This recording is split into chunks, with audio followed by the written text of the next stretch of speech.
attirer plus d'argent, plus d'amour, plus de succès, tout ce que l'on désire dans sa vie, sur le plan personnel comme professionnel.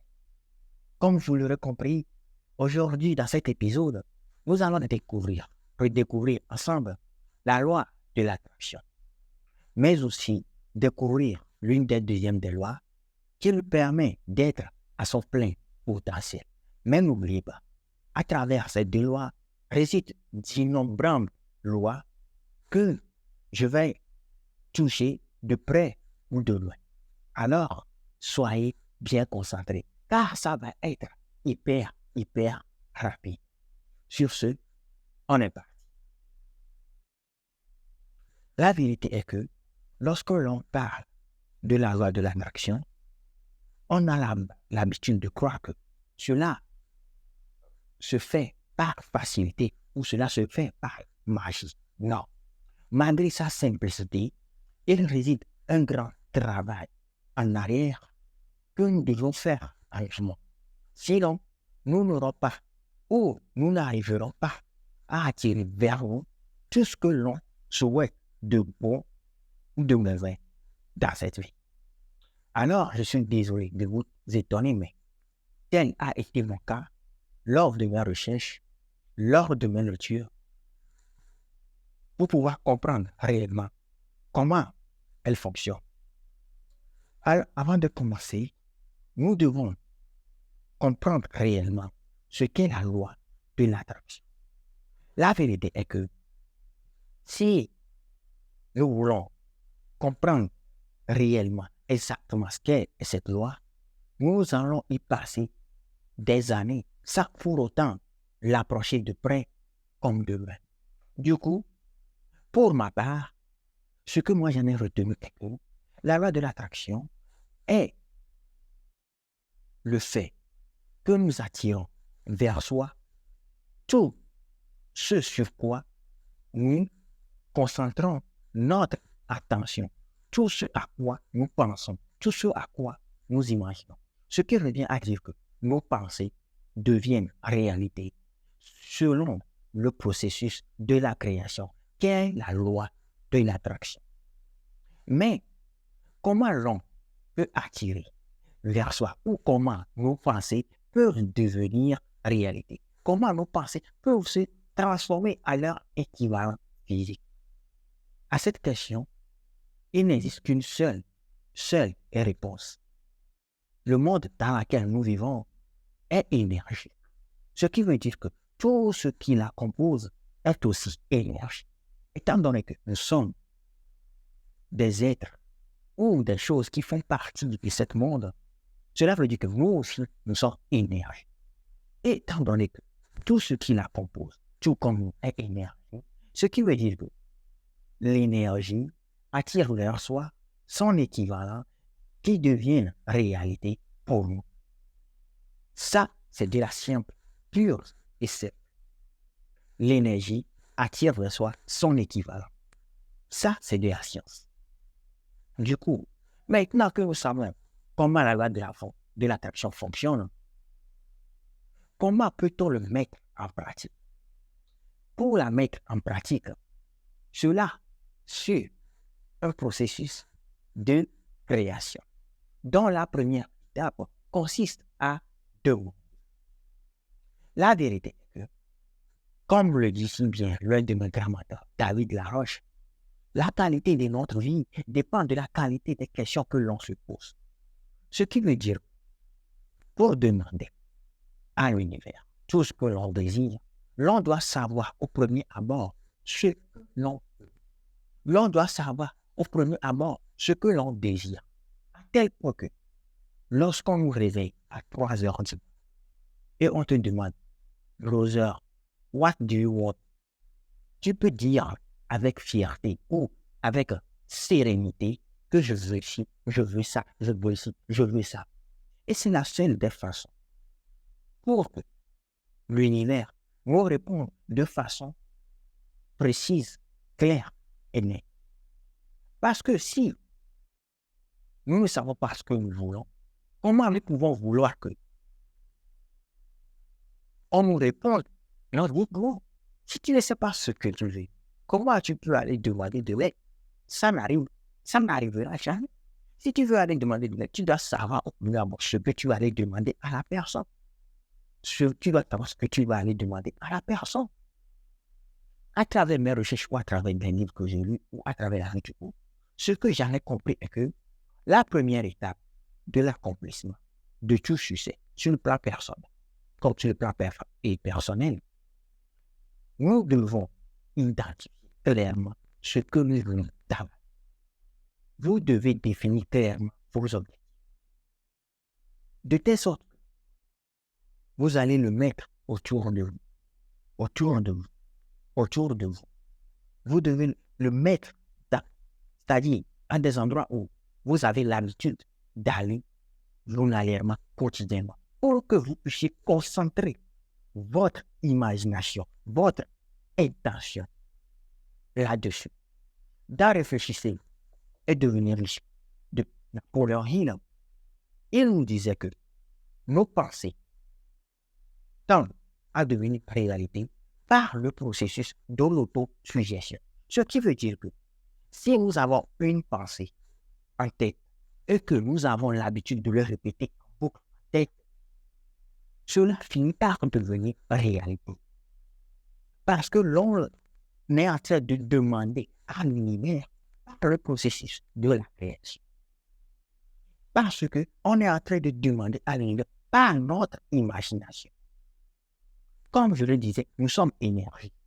Et tout ce qui nous entoure est énergie. Ce qui veut dire que lorsque vous allez concentrer votre imagination, vos pensées sur quelque chose qui est énergie, votre énergie qui est le pensée va attirer vers son équivalent. Ce qui veut dire que cet équivalent physique est ce qui finit par devenir réalité. Du coup, comme le dit si bien, Napoléon riche, d'apprendre et d'en réfléchir et devenir riche, c'est par le processus de l'autosuggestion que nos pensées finissent par devenir réalité.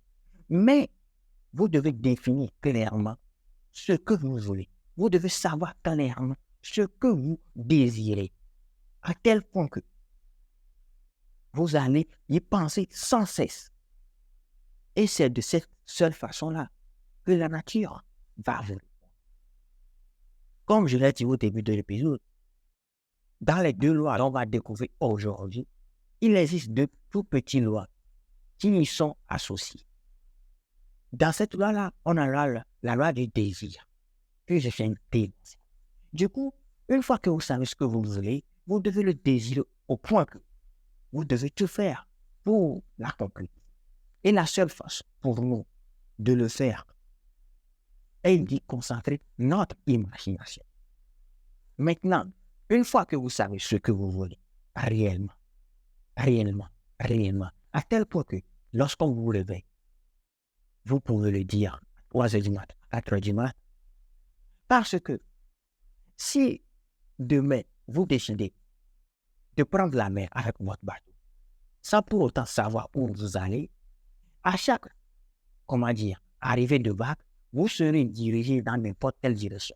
Ce qui veut dire que vous allez rester au même endroit pour autant avancer.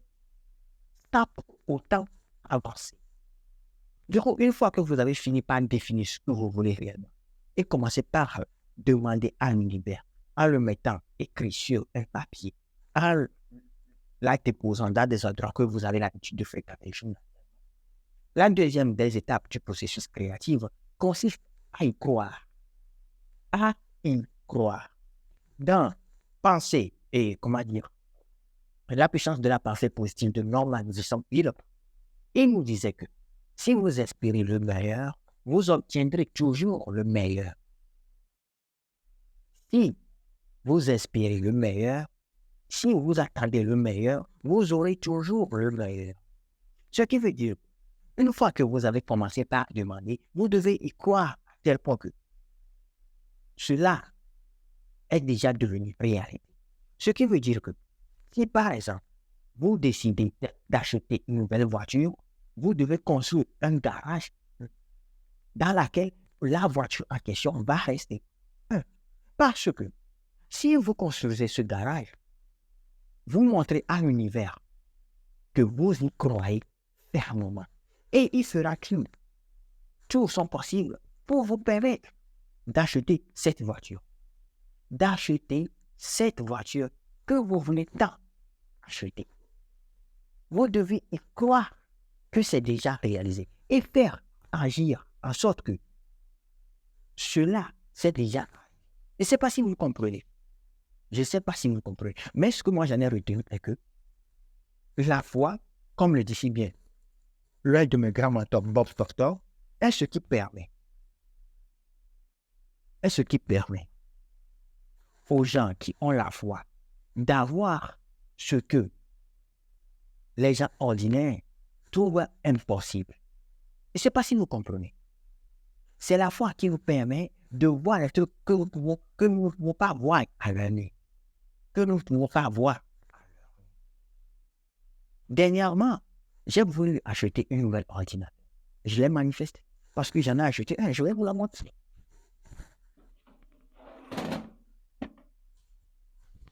C'est ça. C'est un UC que j'ai acheté. Il y a très longtemps que je l'ai, mais c'est à partir du moment où je n'ai vraiment que cela s'est réalisé.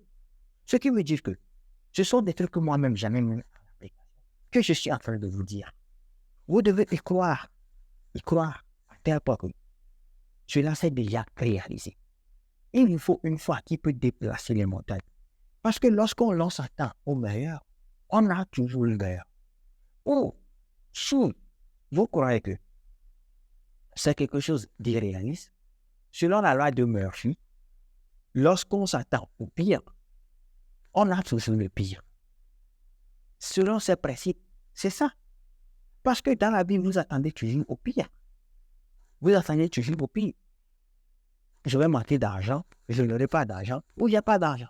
Résultat des courses, vous n'avez plus d'argent. C'est pas si vous comprenez. Du coup, vous devez y croire et faire tout. Comme si ce truc que vous désirez autant, c'est déjà réalisé. Vous voulez prendre, vous voulez voyager, alors que vous n'avez pas de passeport. Qu'est-ce que vous devez faire? Vous devez aller faire un passeport. Vous devez aller faire un passeport. Vous voulez acheter une maison. Vous voulez acheter une maison. Commencez par faire des recherches sur des maisons et vous finissez par trouver ce que vous voulez. C'est un peu comme cela que le truc fonctionne. Vous devez y croire à tel point que le truc s'est déjà réalisé. Croire que le truc s'est déjà réalisé fait en sorte que cela finit par devenir réalité. Du coup, vous espérez au meilleur et vous avez le meilleur. Vous attendez le meilleur et vous avez le meilleur. Et vous devez noter que aucun doute n'est permis. Aucun doute n'est permis. Et pour parvenir à ne pas quitter de cela, vous devez filtrer votre entourage. Vous devez réellement filtrer votre entourage. Comme nous venons de découvrir la loi de la positivité, vous devez faire en sorte que tout ce que vous consommez, tout ce que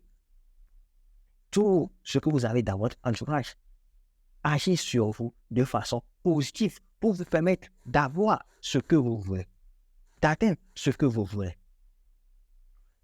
Dernièrement, j'en ai lu un article dans lequel une femme disait qu'elle était malade.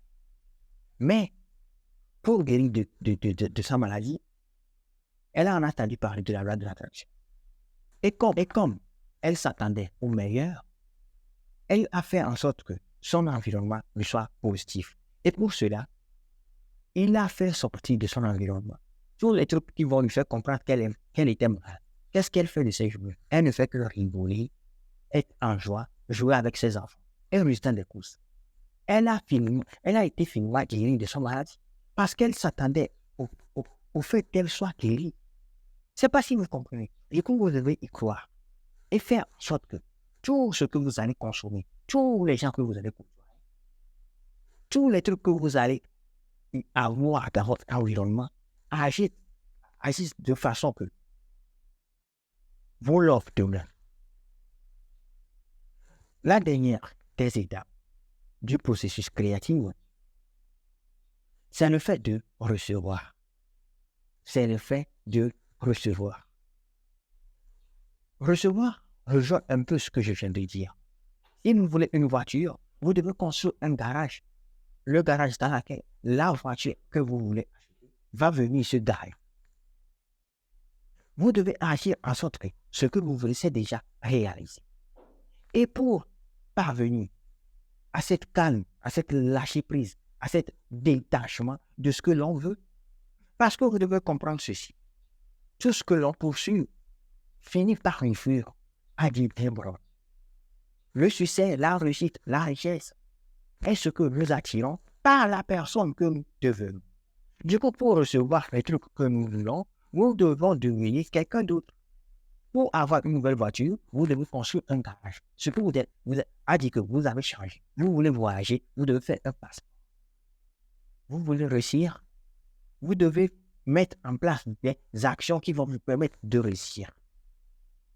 Et l'une des procédés qui permettent cela, c'est la loi de la gratification, la loi de la reconnaissance. D'être reconnaissant pour tout ce que la nature vous donne déjà. D'être reconnaissant pour tout ce que vous avez déjà. D'être reconnaissant pour tout ce que les gens vous font déjà. D'être reconnaissant pour tout ce que vous avez déjà. L'une des choses que je dis tout le temps est que le succès, la réussite n'a rien à voir avec la chance. Mais c'est de la science. Parce que le fait de dire que cette personne est chanceuse et que moi je ne le suis pas, revient à blâmer la nature. Parce que aujourd'hui, vous êtes lié, vous avez mangé, vous avez chié, vous avez uriné, vous êtes jugé, vous avez un toit sur la tête, vous avez mangé, vous avez auprès de vous les gens que vous aimez. Et vous dites que vous n'êtes pas chanceux. Non, les amis sont sérieux. Et vous allez dire que vous n'êtes pas chanceux.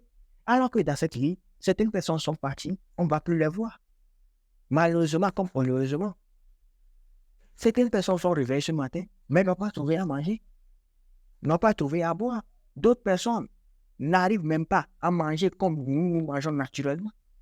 Certaines personnes n'arrivent pas à chier. Certaines personnes n'arrivent pas à hurler naturellement, que nous avons cette simplicité, cette facilité-là de le faire. Alors soyez reconnaissants pour tout ce que vous avez. Soyez reconnaissants. Et pour appliquer cette lâcher-prise ou cet détachement, du point de vue que l'on a déjà ce que on souhaite, c'est d'appliquer des techniques de relaxation.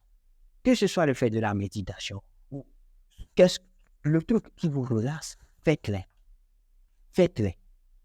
Parce que l'une des choses que moi j'en ai retenu est que dans le principe de la séduction sur le plan, comment dire, personnel comme professionnel, je ne sais pas si vous avez remarqué, ce sur quoi tout ce que l'on désire, lorsqu'on applique le lâcher-prise, c'est-à-dire qu'on agit comme si ces trucs sont déjà à nous, ces trucs finissent par nous arriver. C'est comme si on les laissait de côté, en sachant aussi qu'ils sont déjà arrivés. Ils sont déjà arrivés. Du coup, on fait en sorte que ces trucs sont déjà arrivés, font partie de notre quotidien, et cela finit par nous arriver. Cela finit par vous arriver. Selon le processus de la créativité, de la loi de l'attraction, c'est nos pensées qui sont le point de départ de ce processus-là. Mais vous devez noter ceci. Toutes nos pensées qui sont émises et empreintes d'émotions ont tendance à se réaliser plus vite que les autres. Du coup, vous devez faire en sorte aux émotions que vous dégagez. Il y a des émotions positives comme des émotions négatives. Parmi les émotions positives, vous avez la joie, la sexualité, l'enthousiasme, le désir. Mais je vais vous le dire. C'est ça. Les émotions positives, le désir, la foi, l'amour, la sexualité, l'enthousiasme, la tendresse et l'espoir. Et parmi les émotions négatives, nous avons la peur, la jalousie, la haine, la vengeance, l'avidité, la superstition et la colère. Du coup, vous devez faire en sorte que toutes les émotions que vous allez dégager soient des émotions positives. Maintenant, la deuxième des lois qui permet à la loi de l'attraction d'être au sommet de son art, C'est la loi de l'impact. Dans l'autoroute du millionnaire, MJ de Marco nous explique que si vous ne faites rien, vous n'arrivez rien. C'est la loi de cause. Du coup, pour que tout ce que l'on désire, tout ce que l'on souhaite finisse par devenir réalité, nous devons agir, faire en sorte qu'ils deviennent réalité, faire des actions qui vont leur permettre de se devenir réalité. Dans l'effet cumulé d'Aren, il nous disait que si quelqu'un s'assoit et commence par imaginer qu'il a 10 millions sur son compte bancaire, la seule chose qui va lui arriver est qu'on va le foutre dehors, lui prendre son appartement et lui prendre son putain de canapé où il est assis avant d'imaginer qu'il y a 10 millions sur son compte bancaire. Je ne sais pas si vous comprenez. C'est que vous avez déjà mis en pratique, vous avez déjà mis en pratique le processus de la créativité, de la loi de l'attraction. Maintenant, il vous revient maintenant à vous d'agir pour que toutes les réponses que la loi ou l'univers va vous donner puissent devenir réalité. L'univers nous répond par des pensées, notre intuition et, comment dirais-je, des idées que nous avons continuellement, constamment. Du coup, la seule façon d'avoir la réponse que l'on souhaite, d'avoir ce que l'on désire, c'est de mettre en application toutes ces idées-là. C'est de mettre en application toutes ces institutions que nous avons là. C'est de mettre en application tous ces trucs auxquels nous pensons lorsque nous sommes là. Lorsque nous avons une idée géniale, mettez-la en application. Parce que pendant que vous venez de MJ2, il disait que vous pouvez avoir la meilleure idée, mais si vous ne le mettez pas en application, cela reste toujours une meilleure idée dans votre tête. Vous ne savez pas si vous comprenez. Cela reste toujours une meilleure idée, mais dans votre tête. Du coup, la seule façon, la seule des manières de faire ou de manifester ce que l'on désire, c'est d'appliquer tout ce qui nous passe par la tête. Lancez-vous, sortez de votre zone de confort. Vous n'avez rien à payer, mais tu vas y gagner. C'est ce qu'a dit Jack Ma. Lorsque vous sortez de votre zone de confort, vous n'avez rien à payer, mais qui a y gagné. Et c'est l'une des citations qui m'avait depuis que je l'ai écouté. C'est tout ce que je fais. Je le fais toujours. Si quelque chose me passe par la tête, je le fais. Je l'essaie. Parce que c'est la seule des manières d'avoir ce que l'on veut réellement dans notre vie. C'est la seule des trucs que nous pouvons faire pour attirer vers nous ce que nous voulons réellement dans notre vie. Du coup, les amis, souvenez-vous de ceci. La première loi, la loi de l'attraction, c'est un processus créatrice. La première, demandez. Parce que comme on a dit dans la Bible, demandez, on vous donnera. Cherchez, vous trouverez. Frappez, on vous ouvrira. Demandez à la nature et vous donnera. Pour demander, vous devez savoir premièrement ce que vous voulez. Savoir réellement, précisément, clairement ce que vous voulez. La deuxième étape consiste à y croire. Croire comme si le truc s'est déjà réalisé. Et la seule des façons pour y arriver, c'est d'avoir une énergie positive. Comme l'a dit Norman Vincent-Peale, lorsque vous espérez le meilleur, vous aurez toujours le meilleur. Et la troisième des étapes, recevoir. Recevoir consiste tout simplement à agir comme si ce que nous voulons s'est déjà réalisé. Et cela se passe par le processus de lâcher prise ou du détachement. En ayant foi que ce que nous voulons, c'est déjà réalisé. C'est déjà réalisé. Et pour y arriver, nous devons nous concentrer sur des émotions positives et non sur des émotions négatives. Sur des émotions positives et sur des émotions négatives. Et la deuxième, laquelle est la loi de l'impact, nous dit que nous devons agir pour avoir des résultats. La loi de cause à effet, qui risque rien. Non. Parce que si vous restez dans vos champs, en imaginant que vous avez 10 millions, les 10 millions, certes, vous les attirez, mais si vous ne faites rien de concret pour que les 10 millions se manifestent dans votre vie, cela n'arrivera jamais. La seule chose qui va se passer est qu'on va vous foutre dehors, vous prendre votre appartement et vous prendre votre putain de canapé. Du coup, les amis, c'est un peu ça. Et surtout, notez bien ceci. Chaque pensée, empreinte d'émotion, a tendance à se réaliser plus rapidement que les pensées sans empreinte d'émotion. Et faites en sorte d'avoir des émotions, de dégager la positivité tout le temps, tous les jours, au quotidien. Parce que c'est ce qui va nous permettre de réaliser ou que la loi de l'attraction nous donne tout ce que l'on souhaite. Alors, j'espère que vous avez pris du plaisir à regarder cet épisode. Si, non, dans mon cas, moi j'ai pris du plaisir à le faire. Alors, comme toujours, je présente. C'était Conseiller Akabe et on se donne rendez-vous prochain.